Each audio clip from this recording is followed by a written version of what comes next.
welcome and thank you for joining us. It's Monday, July 22nd. You're watching News 2 on VIA Channel 4 and 504. I'm Leslie Camisiang.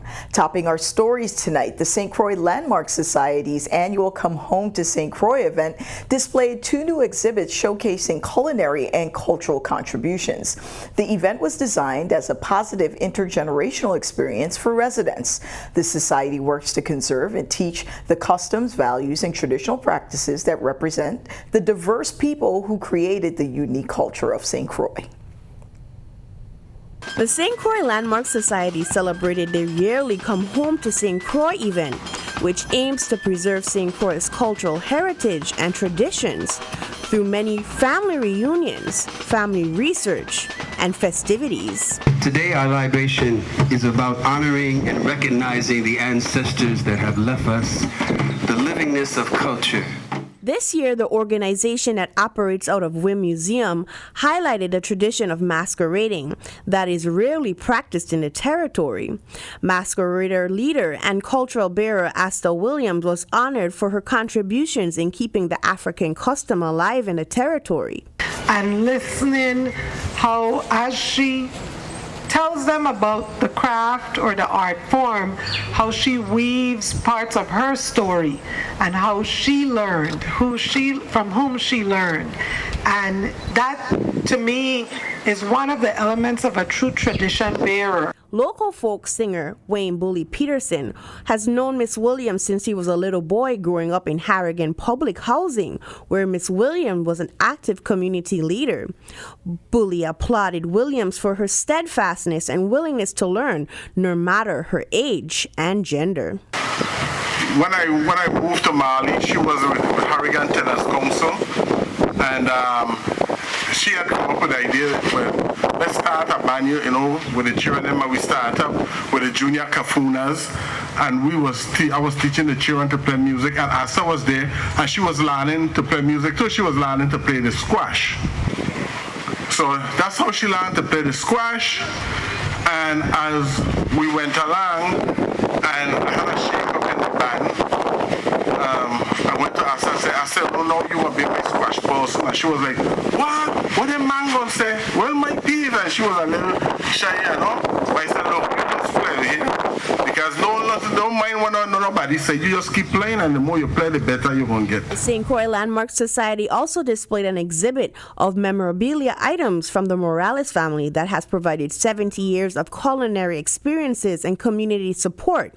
Miss Angie Morales and her partner Julio Torres, as well as her daughter Kaisha Arnold, are disheartened to close the family business this year.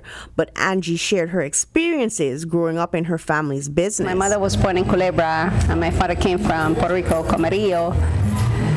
And my father was here since 16 years old, and he did many things. He was a shoemaker, he had a pool room, and then we finally had the restaurant. And we grew up in that business, and from maybe 7 years old, they had us working and Stealing code. Yeah. The Come Home to St. Croix event occurs yearly in the month of July. The St. Croix Landmark Society provides ancestry discovery as well as culture and history workshops yearly. The Masquerading and Vidra Morales exhibit will be displayed for a year's time. For News 2, I'm Stephanie Shalana Brown. The blend of Puerto Rican and Crucian culinary delight known as Villa Morales restaurant will open once more and be available for just a short time. The restaurant will reopen its doors one last time on July 26th and 27th. Turning our attention to our crime report, on St. Thomas, the Virgin Islands Police Department arrested a man wanted for sexual assault charges. On Thursday, July 17th at around 7 p.m., 18-year-old Marciano Rivera was arrested and charged with aggravated rape first degree, unlawful sexual contact in the first degree, and child abuse of a minor. Rivera's bail was set at $250,000. He was unable to post bail, so he was remanded to the Bureau of Corrections pending his advice of rights hearing. On St. Croix, police are asking for information on a shooting on Sunday. On July 21st, 911 got a call at around 8 p.m. of shots fired along the Queen Mary Highway in Castle Coakley in the vicinity of the American Red Cross. Responding officers discovered an unresponsive black male with multiple gunshot wounds to the body. The victim has been identified as 28-year-old Robbie Moquette by family members. This incident remains an active investigation. Anyone with information who saw something, please contact the Criminal Investigation Detectives. If you have any information, call 778-2211 or Crime Stoppers USVI at 1-800-222-TIPS. Police of St. Croix are also investigating a shootout where they found 70 empty shell casings. On Friday, July 19th at around 10:22 p.m., police got a call about shots fired in the Cool Out Bar in Peters Rest in Christiansted. When police arrived at the scene, they made contact with a Hispanic male who sustained a gunshot wound to his right side, and he also had a handgun on him, according to police. The victim was transported to the Juan Louis Hospital and remains in serious but stable condition. A second victim was also transported to the hospital with gunshot wounds to his hand. He was treated and released as well. More than 70 spent casings were collected at the scene. One 9mm handgun with one live chambered round and one empty magazine was discovered at the scene. 3 vehicles in the parking lot also had bullet holes in them. The incident remains an active investigation. Police are asking anyone with information on the shooting to contact 778-2211 or Crime Stoppers USVI at 1-800-222-TIPS. You can also call 911. Meanwhile, Clement Bogano, 52 years old of St. Thomas, was found guilty of bank burglary and larceny after a 2-day jury trial in district court, according to United States Attorney Gretchen Shapiro. According to trial testimony on September 4, 2017, shortly before Hurricane Irma made landfall, Bogano used his access and inside knowledge as a 12-year Ranger American employee to steal $70,000 from the St. John Banco Popular de Puerto Rico ATM. Videotapes presented in the courtroom showed live footage of a person identified as Bogano removing cash from the ATM machine on September 4th. Another video showed Bogano's subsequent interview with law enforcement, where he provided several different explanations of the events surrounding the September 4th heist. As a result of his conviction, Bogano faces up to 20 years imprisonment. Sentencing is set for November 21st. In the wake of the passing of former Supreme Court Justice John Paul Stevens, President Donald Trump has proclaimed that flags around the nation be flown at half-staff on Tuesday, July 23rd from sunrise until sunset in honor of the legacy and long-standing service of the late retired Associate Justice.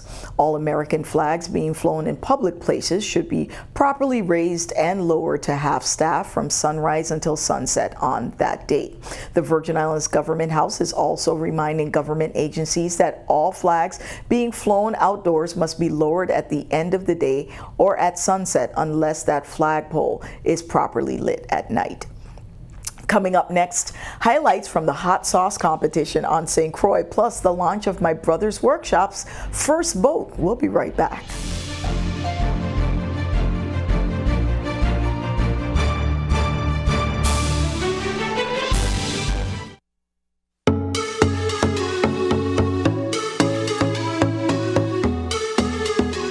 Welcome back. My Brother's Workshop marked another milestone in its history of helping young people in the territory. On Friday, July 19th, the My Brother's Workshop family of trainees and trainers and their supporters gathered at the St. Thomas Yacht Club for the launch of Grace, the 7-foot rowboat that's the first product of the nonprofit's marine program. My Brother's Workshop launched its marine program in 2018. Grace is the first wooden boat that the trainers and trainees have built at their workshop workshop facility in Tutu. The vessel was reverse engineered by the MBW students from a derelict Optimus pram shell that trainer Stan Lorbach found in the Bavoni dump 10 years ago. Grace is of relatively simple construction, but as the students' skills develop, they'll be building more sophisticated boats using increasingly complex construction methods, according to My Brother's Workshop. The first boat is roughly 7 foot 9 inches long.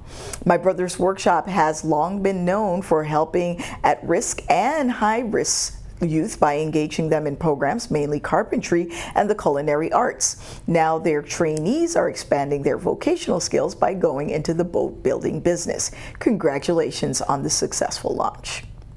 If you were lucky enough to be in downtown Christiansted on Saturday afternoon, you were in for a treat. The 8th annual Strand on Fire hot sauce competition brought out hot sauce lovers from near and far. Sponsored by Croix and held in the Rum and Wine Courtyard of Hotel St. Croix, there was plenty of excitement in the air as hot sauce creators showed their creativity and flair.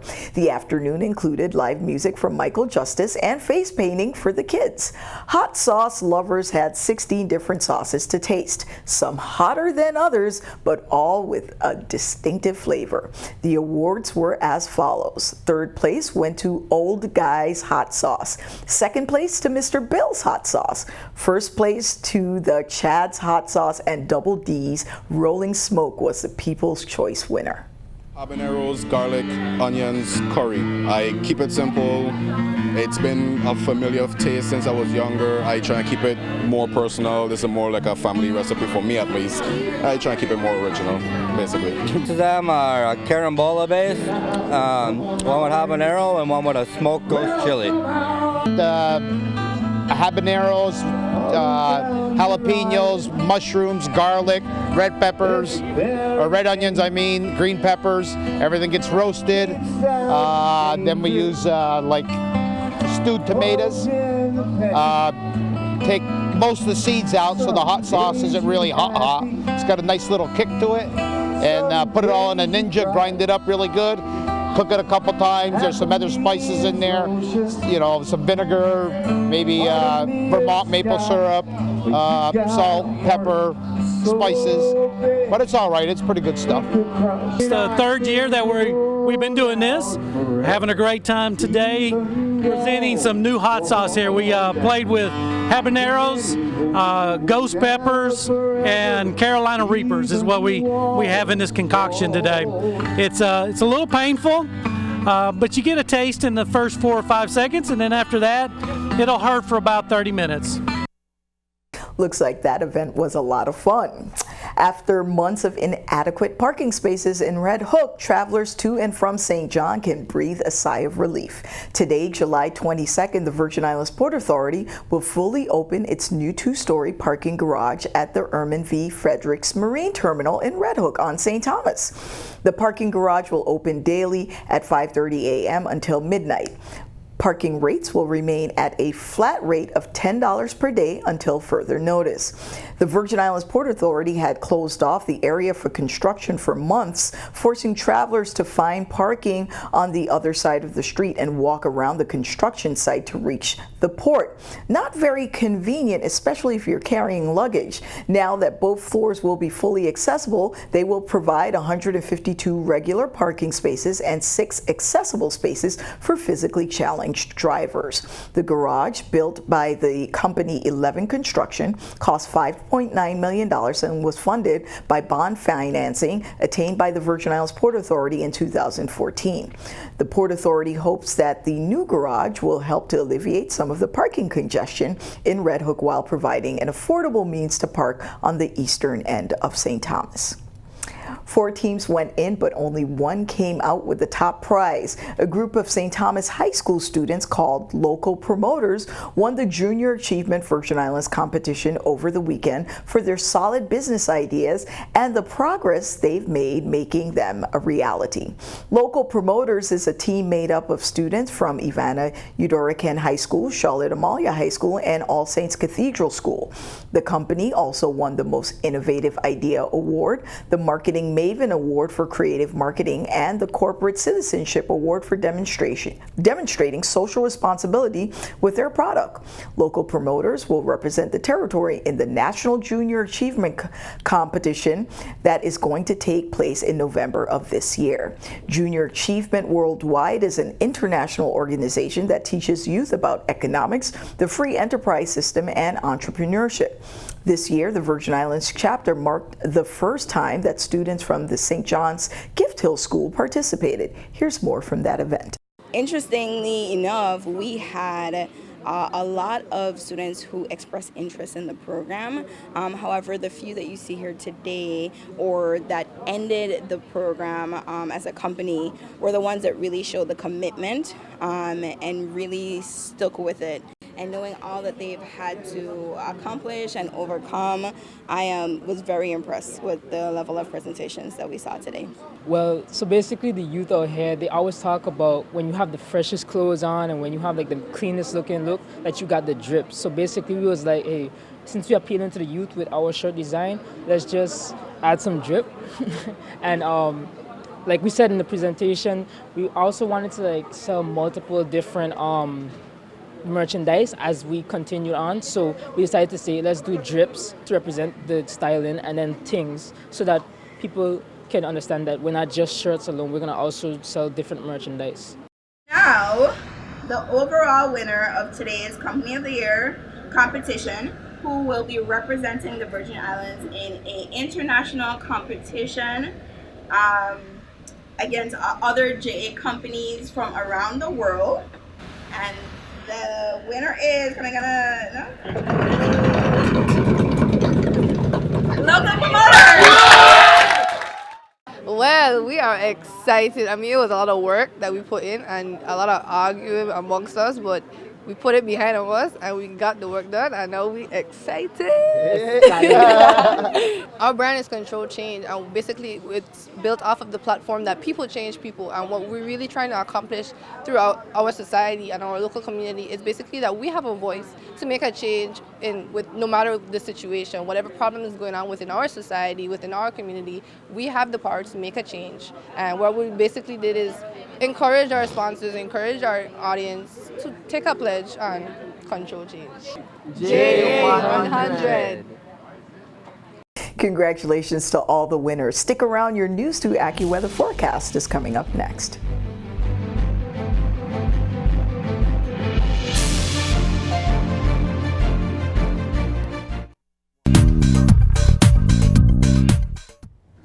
I'm AccuWeather meteorologist Paul Williams with your TV2 forecast. As we begin to put this into motion at this present time, we're keeping a close eye on this disturbance here. Although we have a tremendous amount of shear, and we have heavier showers right along the eastern side of this same system as it eases its way a little bit closer towards the Bahamas. In general, we're still not expecting to become a significant tropical concern for us at this point, but it's not acting correctly at this particular point. It's not lining up with the models exactly, so we're going to have to keep a very diagnostic and careful eye on what's happening with that system. Now, further to the north and out in deeper waters, we're not seeing much in the way of disturbances beginning to cause a great deal of concern. We see this cluster of scattered showers breaking up a little bit quickly for us as it begins to approach the Windward Islands. We have a couple of waves that's continuing to stair-step its way to the north of our immediate area, but in general, we're not seeing an immediate significant threat for us, although winds are picking up a little bit of momentum. As far as tonight's concerned, we will have a shower or two. We will drop to about 80 degrees for the overnight low for tonight. Tomorrow, we're looking for St. John's. We'll have a mixture of clouds and sun,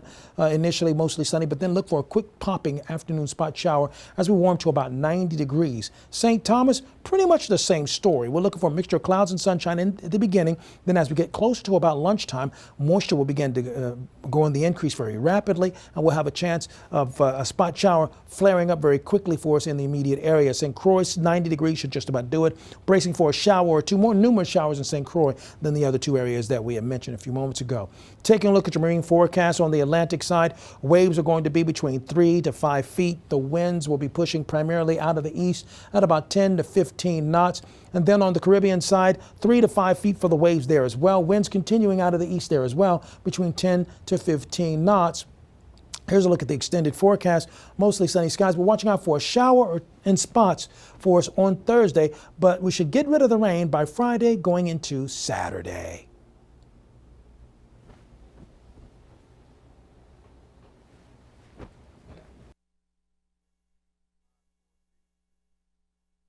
Thanks for that. Coming up next, Gary Anthony with News 2 Sports. Don't go away.